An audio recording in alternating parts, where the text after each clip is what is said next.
जैसे आसमानी बिजली कड़कती है, जैसे मौत बांटने वाली बिजली गिरती है, वैसे ही दृश्य कीव में रात को दिखते हैं। अचानक बहुमंजिला इमारत से ड्रोन टकराता है, जोरदार धमाका होता है। धमाके के बाद धुआं ही धुआं, आग ही आग। रूस के भयानक हमलों से यूक्रेन में कोहराम मच गया है, लेकिन प्रेसिडेंट ट्रंप ज़ेलेंस्की की रेंज से बाहर हो गए हैं। ज़ेलेंस्की ट्रंप की सीधी बातचीत के जल्द आसार नहीं दिख रहे हैं। ट्रंप का फोन लगातार बिजी आ रहा है। ट्रंप का सिग्नल ज़ेलेंस्की को मिल ही नहीं रहा है। ट्रंप का फोन ज़ेलेंस्की के लिए नॉट रीचेबल हो गया है। क्या ट्रंप 30 नवंबर तक जानबूझकर ज़ेलेंस्की से बात नहीं करेंगे? क्या ट्रंप ने 5 दिन तक पुतिन को फ्री हैंड दे दिया है?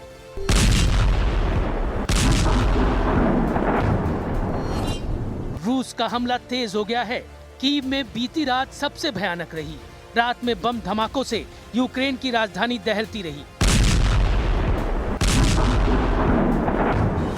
धमाके इतने जोरदार थे कि बारूदी विस्फोट के बाद आग से पूरा शहर रह रहकर जगमगा रहा था। पुतिन ने पूरा जोर लगा दिया है। पुतिन ने सारी फोर्स लगा दी है। पुतिन सारे हथियार आजमाने लगे हैं, क्योंकि युद्ध का फैसला जल्द होना है।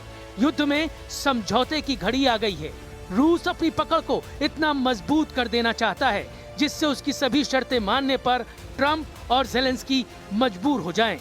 ताबड़तोड़ हमले से पुतिन ने उन दुश्मनों को भी चैलेंज दिया है जिन्हें ट्रंप के बनाए शांति समझौते की शर्तें पसंद नहीं आ रही हैं। पुतिन ने ऐसे देशों को मिसाइलों से मैसेज देना शुरू कर दिया है जो उनकी विश लिस्ट पूरी नहीं होने दे रहे हैं। कीव पोस्ट की रिपोर्ट के मुताबिक रूस ने मिसाइलों और ड्रोन से भयानक हमला किया, जिसमें 6 नागरिकों की जान गई है। वहीं हमले में 14 नागरिकों के घायल होने की जानकारी है।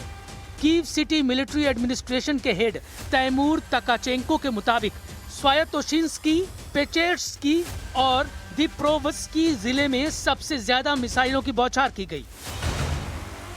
पेचेस्क्री में 22 मंजिला अपार्टमेंट को रूस ने ड्रोन बम से उड़ा दिया है। उधर ट्रंप ने ज़ेलेंस्की से फिलहाल किसी भी मीटिंग से साफ मना कर दिया है। प्रेसिडेंट ट्रंप के एक हफ्ते तक बहुत ज्यादा बिजी होने की जानकारी व्हाइट हाउस से दी गई है। So there are no plans at this moment in time. As you know, things can change very quickly around here. असल बात ट्रंप का बिजी होना नहीं है, उनकी नाराजगी है। ट्रंप ने ज़ेलेंस्की को एहसान फरामोश तक कह रखा है। ट्रंप को उम्मीद थी कि उनके पीस प्लान पर यूक्रेन खुशी से झूम उठेगा। ट्रंप चाहते थे उनकी समझौता शर्तें ज़ेलेंस्की फौरन मानकर पुतिन के आगे सरेंडर कर दे, मगर ऐसा कुछ नहीं हुआ। ज़ेलेंस्की ने भारी मन से ट्रंप के समझौते पर अपने दिल की बात कही। उन्होंने दुनिया से इमोशनल अपील कर यूक्रेन के हितों की रक्षा का हवाला दिया। तब से ट्रंप का दिमाग गर्म हो रखा है, इसलिए छुट्टी के बहाने वो ज़ेलेंस्की से दूरी बना रहे हैं। 25 नवंबर की शाम को डोनाल्ड ट्रंप वॉशिंगटन डीसी से फ्लोरिडा चले गए हैं। 30 नवंबर तक ट्रंप के फ्लोरिडा से लौटने का कोई प्लान नहीं है, यानी 5 दिन तक ट्रंप छुट्टी मनाएंगे। इस बीच यूक्रेन का क्या होगा बताना मुश्किल नहीं।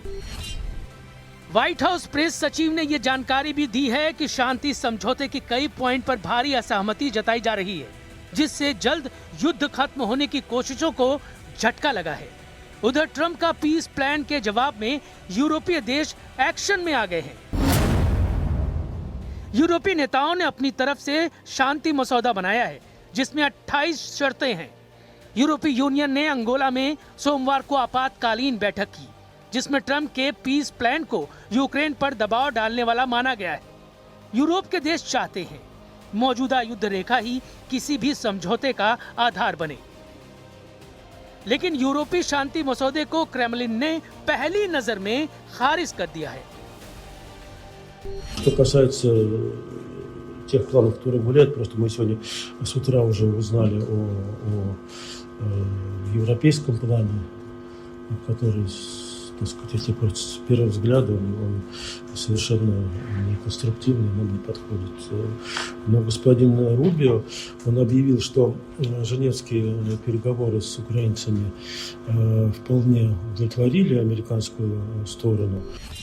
रूस को यूरोपीय देशों का रुख पता है, इसलिए पुतिन ने यूरोपीय देशों को साइड कर रखा है। ट्रंप की टीम से पुतिन के प्रतिनिधि सीधी बात कर रहे हैं। यूएस आर्मी सेक्रेटरी डैन डिस्क्रॉल ने अबू धाबी में रूस के अधिकारियों के साथ सीक्रेट मीटिंग की है। रॉयटर्स के मुताबिक ये बैठक ट्रंप एडमिनिस्ट्रेशन की रूस और यूक्रेन के बीच शांति समझौता कराने की नई कोशिश है। रूस के अधिकारियों से मुलाकात के बाद अबू धाबी में डिस्क्रॉल यूक्रेन के अधिकारियों से भी बात करेंगे। हालांकि ट्रंप के बनाए रोड मैप पर शांति समझौता फ्रांस को नागवार गुजर रहा है। प्रेसिडेंट इमैनुअल मैक्रों ने दो टूक लहजे में कहा कि वो यूक्रेन को सरेंडर नहीं करने देंगे। Voulons la paix. Mais nous ne voulons pas une paix qui soit en effet une capitulation, c'est-à-dire qui mette l'Ukraine dans une situation impossible, qui donne toute liberté à la Russie au fond de continuer, d'aller plus loin, y compris vers d'autres Européens, et mettre notre sécurité à tous en danger. Europe के देश Trump के piece plan पर हुए खुलासे के बाद से भड़के हुए हैं। जब से यूक्रेन के दोस्त देशों को पता लगा है कि ट्रंप के बनाए समझौते की स्क्रिप्ट किरिल दिमित्रीव ने लिखी है, तब से हड़कंप मचा हुआ है। किरिल दिमित्रीव को पुतिन का सबसे भरोसेमंद बिजनेसमैन लीडर कहा जाता है, जिन पर अमेरिका ने बैन लगा रखा था। लेकिन अब खुलासा हुआ है कि इन्हीं किरिल दिमित्रीव ने मियामी के एक आलीशान होटल में बैठकर ट्रंप का पीस प्लान बनाया। अमेरिकी एजेंसियों के रिपोर्ट्स के मुताबिक मियामी में हुई गुप्त मीटिंग में किरिल दिमित्रीव के साथ ट्रंप के दामाद जेरेड कुशनर और ट्रंप के स्पेशल दूत कहे जाने वाले और न्यूयॉर्क के real estate tycoon Steve Witkoff भी थे। रिपोर्ट्स में दावा किया जा रहा है कि अमेरिका में ब्लैकलिस्टेड किरिल दिमित्रीव की लिखी शर्तों पर ट्रंप ने समझौता मसौदा बना रखा है। रिपोर्ट्स के मुताबिक मियामी मीटिंग के बाद 28 सूत्रीय समझौते में यूक्रेन को अपनी जमीन छोड़ने की बात लिखी गई। मियामी मीटिंग में यूक्रेन की सैन्य क्षमता सीमित करने का प्रस्ताव जोड़ा गया। पुतिन ने अपने वफादार किरिल को जो मिशन सौंपा, उसे उन्होंने बखूबी निभाया। मगर अब ये बात उजागर होने से पर्दे के पीछे अमेरिका और रूस की सीक्रेट डील का शक जताया जा रहा है। उधर लेटेस्ट अपडेट ये है कि ज़ेलेंस्की की अपील पर शांति समझौते में कई अपडेट किए गए हैं। रिपोर्ट्स के मुताबिक 28 पॉइंट्स को कम करके सिर्फ 19 शर्तें ही अब समझौते में रखी जा रही हैं। अमेरिका और यूक्रेन ने स्विट्जरलैंड में बैठक के बाद ये बदलाव किए हैं। पश्चिमी देशों की मीडिया रिपोर्ट्स के मुताबिक अमेरिका नए प्लान में यूक्रेन के 6 लाख सैनिकों की कैप को बढ़ाने या ये शर्त हटाने पर राजी है। इसके अलावा यूक्रेन को Tomahawk long range missile supply की जाए या नहीं सप्लाई की जाए, इस पर विचार करने की बात कही गई है। ऐसे कई बदलावों के बाद ज़ेलेंस्की खुश नजर आ रहे हैं, लेकिन क्रेमलिन को नए मसौदे का इंतजार है, जिसके बाद ही बात फाइनल होगी।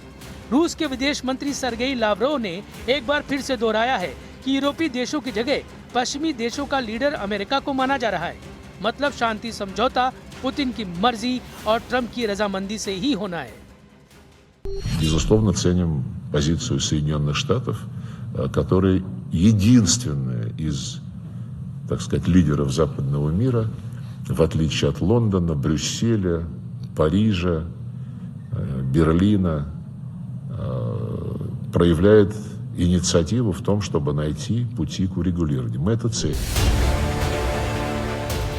मगर 5 दिन के सस्पेंस का क्या? ट्रंप ने अगर 5 दिन तक कुछ नहीं किया तो यूक्रेन को भारी नुकसान उठाना पड़ सकता है। रूस ने तेजी से यूक्रेन में आगे बढ़ना शुरू कर दिया है। रूस के डिफेंस मिनिस्ट्री ने ये वीडियो रिलीज किया है। यूक्रेन के प्रोकोवस्क में भयानक हमले के बाद रूस के सैनिक शहर में घुस गए हैं। प्रोकोवस्क के 2 जिलों पर रूस ने कब्जा कर लिया है। पुतिन आर्मी जिस तूफानी तेजी से यूक्रेन को रौंद रही है, उससे जल्द ही ये राजधानी कीव तक धावा बोल सकते हैं। पुतिन को मिली 5 दिन की मोहलत बहुत बड़ा उलटफेर साबित हो सकती है। प्रेसिडेंट ट्रंप ने अगर ज़ेलेंस्की को ज्यादा देर वेट करवाया तो मुमकिन है वो यूरोपीय देशों के पास भागे, जो फिलहाल यूक्रेन को हर तरह से मदद का भरोसा दिला रहे हैं। लेकिन यूरोप की युद्ध में एंट्री हुई तो पुतिन को एटमी धमाके का बहाना मिल सकता है।